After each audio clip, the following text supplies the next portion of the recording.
बराह रास्त आपको लिए चलेंगे। वफाकी वज़ीर इत्तलात अता तारड़ तकरीब से खिताब कर रहे हैं। के ऊपर खड़े होकर नारा लगाते हैं कि हम पाकिस्तानी हैं, पाकिस्तान हमारा है।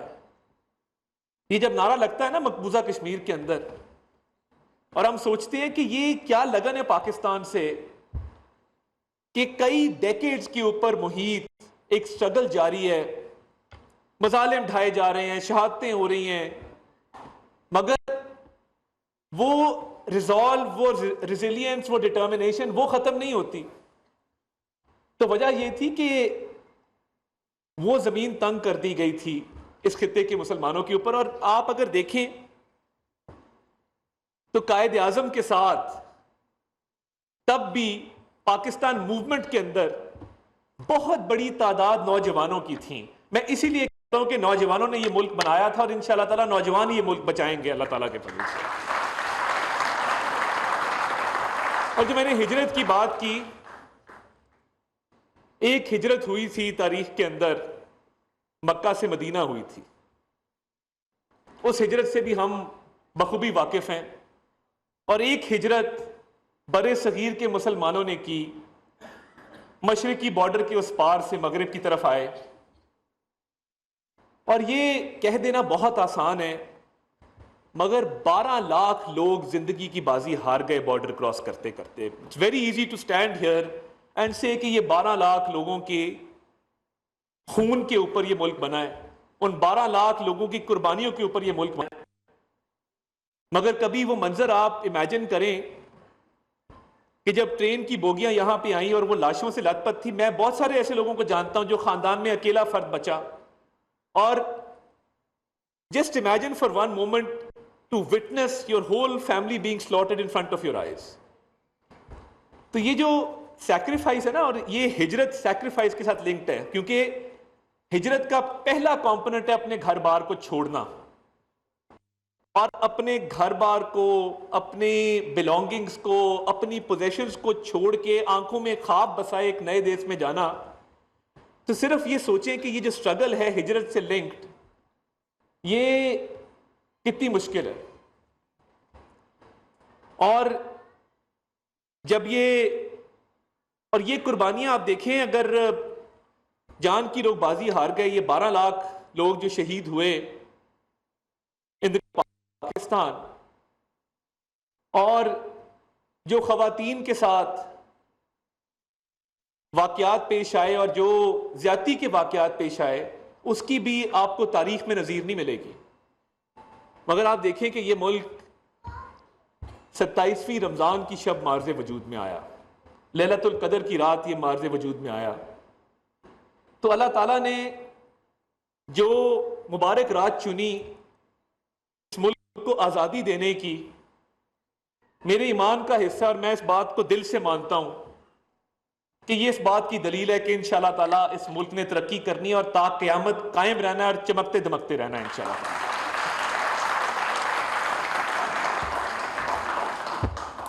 बैकग्राउंड हम सबको पता है, मगर मैं सिर्फ माइग्रेशन की एक हिस्ट्री आपको इसलिए बताना चाहता था, एक याद दहानी के लिए, कि ये बात किसी को भूल कि वो great sacrifices that were given, lives were laid for the creation of this country. ये जो आज फाउंडेशन खड़ी है, ये इमारत खड़ी है, इसकी फाउंडेशंस के अंदर सीमेंट नहीं है, स्टील नहीं है, इसकी फाउंडेशंस के अंदर खून है शुहदा का, और वो मुकद्दस खून है उन शुहदा का जो इस मुल्क की खातिर और उस हिजरत के अंदर जान की बाजी हार। और कायद आज़म मोहम्मद अली जिन्ना को किसी ने पूछा कि आप ये मुल्क क्यों बनाना चाहते हैं, तो उन्होंने कहा कि मैं चाहता हूं कि क़यामत वाले दिन अल्लाह ताला सिर्फ मुझे इतना कह दे कि वेल डन मिस्टर जिन्ना। और इस मुमलकत खुदादाद को बनाने के लिए जो स्ट्रगल थी, उसका बोनस आज हमारे ऊपर है कि हम उस कुर्बानी की क्या लाज रखते हैं, हम उन शहीदों के लहू के साथ कितनी वफा करते हैं और इस मुल्क की आबियारी कैसे करते हैं। मैं आपको बताऊं, दुनिया के अंदर दो क्वालिटीज हैं जो पाकिस्तानी नौजवानों के अंदर हैं, आपको कहीं और वो क्वालिटीज नहीं मिलेंगी।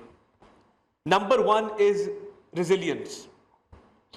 इतने रेजिलियंट लोग आपको दुनिया में कहीं नहीं मिलते।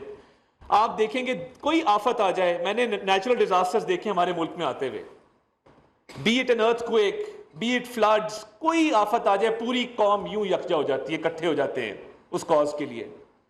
रंग, मजहब, नस्ल, फिरकों से हट के इकट्ठे होके उस आफत का मुकाबला करते हैं। आप चैरिटी में देखेंगे Pakistanis are number one in charity. पूरी दुनिया में कोई चैरिटी हम करते हैं, पूरी दुनिया में कोई मुल्क नहीं करता इतनी चैरिटी।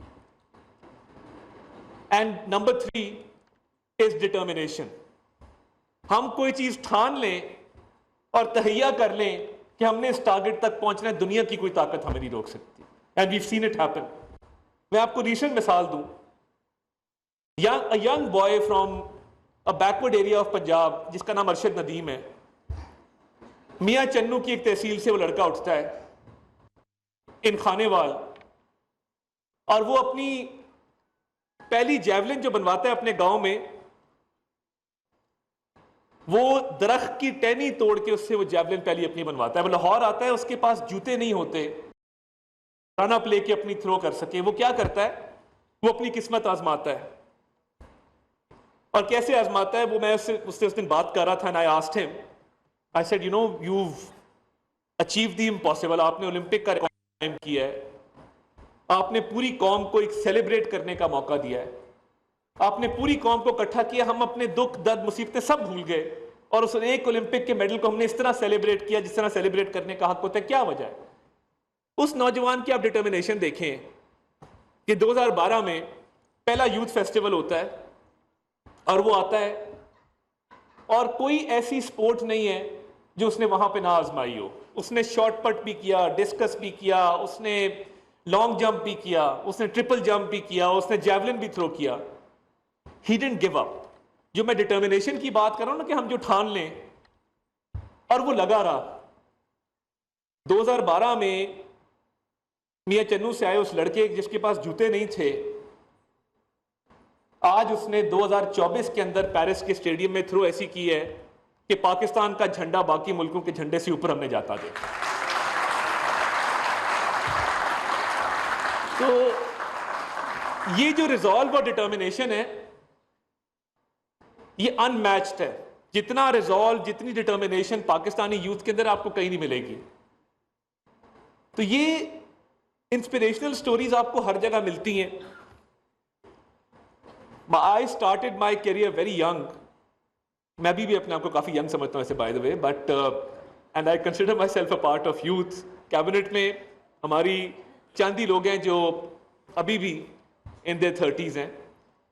तो when I started my career in the government of Punjab, मैं सिर्फ आपको छोटी सी एग्जांपल देता हूं कि छोटे छोटे इनिशिएटिव से, छोटी छोटी अपॉर्चुनिटीज से आप कैसे टैलेंट को रिकॉग्नाइज करते हो। पहली लैपटॉप की स्कीम शुरू की हमारे प्राइम मिनिस्टर साहब ने। अच्छा अंदाजा नहीं था, लोगों ने कहा जी आप लैपटॉप देने जा रहे हैं यूथ को, ये तो बड़ा गलत काम है। अच्छा, इस मुल्क में सबसे पहले ना होती है हर बात पे। आप किसी से पूछना आपका नाम, कहता नहीं, आप कहते नाम पूछना हो भाई, नई वाली इसमें क्या बात है। हम हर बात ना से शुरू करते हैं, एक माइंडसेट है। और देखिए, मेरा आपके लिए पैगाम यह है कि हमने डिस्पॉन्डेंसी का, डिसअपॉइंटमेंट का, डिस्पेयर का मुकाबला करना है, मायूसी का मुकाबला करना है, क्योंकि इस मुल्क के अंदर बहुत उम्मीद है। उस उम्मीद को जगाने की देर है। और ये जो अरशद नदीम की मैंने एग्जांपल दी, हजारों अरशद नदीम के एग्जांपल्स हैं। मैं लैपटॉप की बात कर रहा था, बड़े इंपेडिमेंट्स आए कि जी आप ये फ्री में लैपटॉप्स देने जा रहे हैं स्टूडेंट्स को। मैं कहा जी मेरिट पे दे रहे हैं। Wasn't easy. पहली लैपटॉप की स्कीम आई, मेरिट स्कॉलर्स को मिले, और एक फेस्टिविटी और एक बहुत फैनफेयर क्रिएट हुआ। जब ये प्रोग्राम शुरू हुआ, हमें तो अंदाजा नहीं था कि इस मुल्क में कोविड भी आएगा। आप यकीन माने, कोविड के अंदर हमारी इकोनॉमी ने सस्टेन इसलिए किया, वर्क फ्रॉम होम के लिए लाखों लैपटॉप मौजूद थे, ऑनलाइन एजुकेशन के लिए, डिस्टेंस लर्निंग के लिए। ये ना होते तो शायद उस वक्त आपकी जीडीपी ग्रोथ बिल्कुल बैठ जाती। तो एक यूथ के लिए छोटा सा इनिशिएटिव लिया, which went a long way. Just one example, अभी उस दिन एक दानिश स्कूल का कॉन्सेप्ट आया और उसकी भी बड़ी ऑपोजिशन हुई कि जी आप अलग स्कूल क्यों बना रहे हैं, आप एग्जिस्टिंग स्कूल्स को ठीक करें। एचिसन कॉलेज पे कोई इतराज नहीं करेगा, ग्रामर स्कूल्स पे कोई इतराज नहीं करेगा। एलीट के जो इदारे हैं जहां लोग अफोर्ड करते हैं कि वो भारी भरकम फीस अदा करके पढ़े, उस पर कोई इतराज नहीं करेगा। क्या कॉन्सेप्ट था? कॉन्सेप्ट ये था कि जितने बैकवर्ड तरीन एरियाज हैं जहां पे बेसिक फैसिलिटीज भी नहीं हैं, वहां पे सेंटर्स ऑफ एक्सीलेंस बनाए जाएं। और दाखिले का क्राइटेरिया क्या था कि जो डबल ऑर्फन है, जिसकी ना वालिद है ना वालदा है, सबसे पहला राइट ऑफ एडमिशन उसको मिलेगा। सेकंड प्रेफरेंस उसको मिलेगी जो सिंगल ऑर्फन है, and then the rest will come third. आज मैं देखता हूं, उस दिन एक बच्ची ने, किंग एडवर्ड मेडिकल यूनिवर्सिटी की स्टूडेंट ने, she delivered an immaculate speech in English. वो दानिश स्कूल से उठी थी, हासिलपुर से, and she made her way through, and आज वो किंग एडवर्ड में डॉक्टर बनी। दुनिया में बेहतरीन यूनिवर्सिटीज में ये लोग जा रहे हैं। क्या, कैसे हुआ ये? क्योंकि इस मुल्क में बातें करना बहुत आसान है, काम करना बहुत मुश्किल है। सिर्फ एक आइडिया आया कि जी बैकवर्ड तरीन एरियाज के अंदर ये स्पेशलाइज स्कूल बना दें और लोगों को अपॉर्चुनिटीज दें और टैलेंट उभर के सामने आएगा। टैलेंट बहुत है, टैलेंट को उभारने की बात है, रिकग्नाइज करने की बात है, अपॉर्चुनिटीज देने की बात है। एंड जो काम करना सबसे मुश्किल है और सबसे आसान है।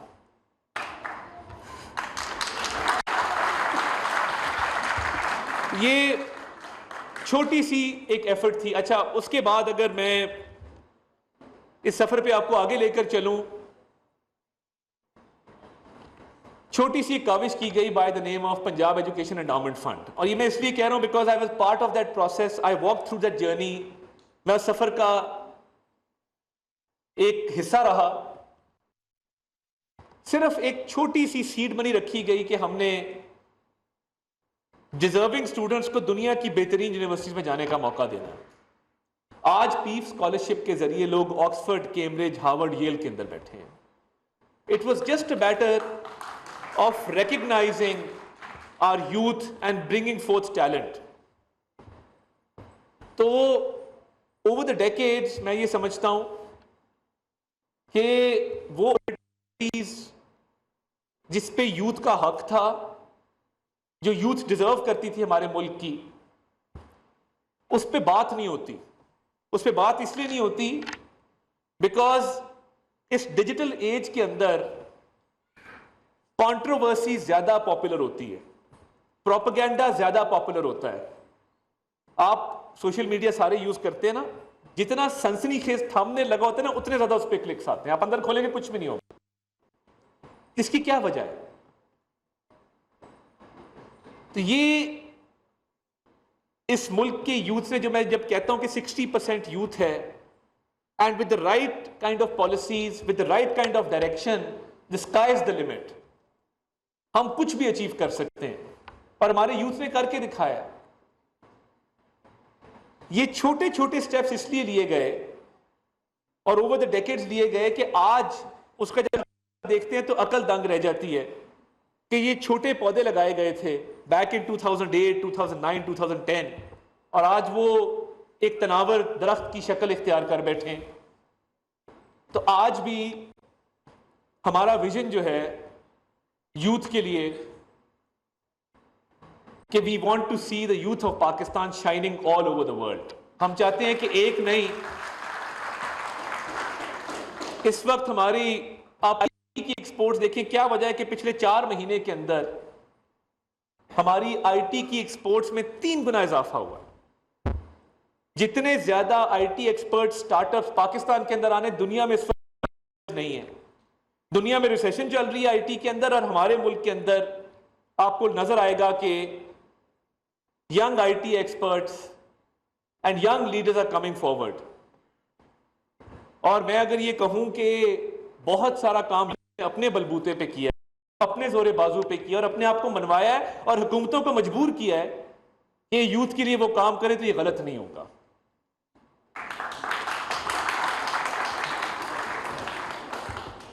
तो इस मुल्क की आगे सिमत को ठीक करने के लिए, इस मुल्क की इकोनॉमी को ठीक करने के लिए, इस मुल्क में आईटी रेवोल्यूशन लाने के लिए, इस मुल्क में स्पोर्ट्स की प्रमोशन के लिए, इस मुल्क में क्वालिटी एजुकेशन प्रोवाइड करने के लिए, the destiny is now in your hands. और on behalf of the government मैं आपको यकीन दिलाता हूं इस बात का कि हमारे प्राइम मिनिस्टर, वो he is known as a workaholic. वो 19 घंटे काम करते हैं, ना वो सोते हैं ना किसी और को सोने देते हैं। ही इज नोन फॉर दिस। और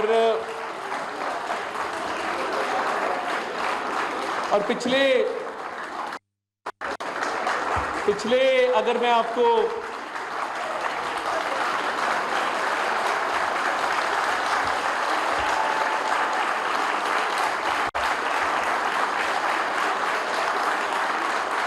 ये पिछले सिर्फ 4 महीनों की अगर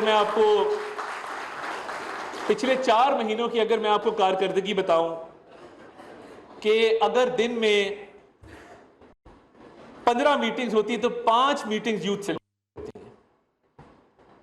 और यही टाइम है कि हम अपने आईटी सेक्टर में, हम अपने एग्रीकल्चर सेक्टर में, हम एजुकेशन की फील्ड में, हम अपने स्पोर्ट्स के सेक्टर में अपनी प्रायोरिटीज को ठीक कर गए। और हम इन प्रायोरिटीज को ठीक करते हुए यूथ को वो अपॉर्चुनिटीज प्रोवाइड कर गए जो वो डिजर्व करते हैं। तो आपको इंशाल्लाह ताला 2030s के अंदर ये मुल्क जीत में नजर आएगा।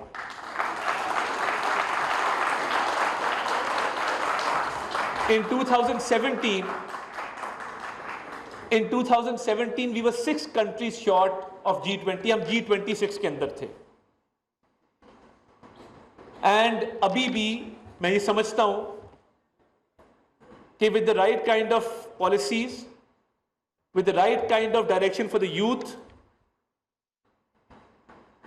हम इंशाल्लाह ताला within 2030s G20 में पहुंच सकते हैं। और हमारा स्लोगन है कि G20 by 2030s।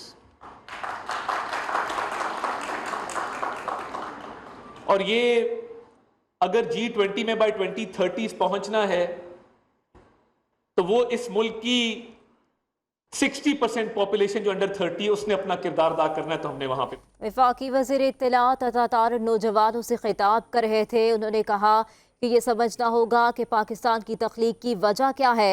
नौजवानों ने मुल्क की तकदीर बदलनी है।